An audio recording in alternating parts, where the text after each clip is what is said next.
Every country is in debt. The US, $37 trillion. China, $18 trillion.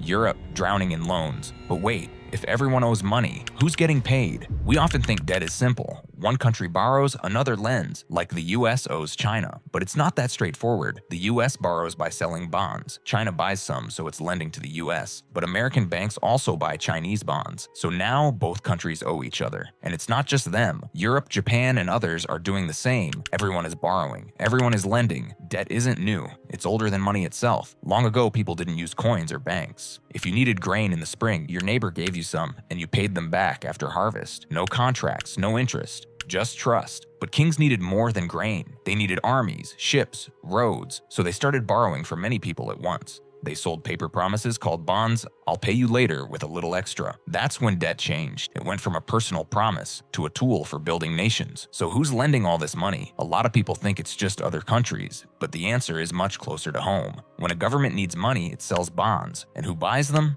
Banks, insurance companies, pension funds, even your retirement savings. That means when the US pays interest on its debt, it's often paying Americans. In fact, about 70% of US debt is owned by Americans themselves. It's the same in many countries. People save money, banks invest that money, governments borrow it. So yes, countries owe money, but most of it is owed to their own people. It's like the country borrowing from its own pocket. The US owes money to China. China owes money to US. Europe holds US bonds. And American banks own European debt. It's not one country borrowing from another. It's everyone borrowing from everyone. Banks, governments, and investors are all connected. Money flows in a giant loop. Your savings might help fund a school in another country, and someone overseas might be funding your roads. It's a global circle of trust. This system works because money keeps moving. Lenders get paid interest. Borrowers get money to build, invest, and grow. But take away trust, and the whole thing shuts down. Right now, global debt is over $300 trillion.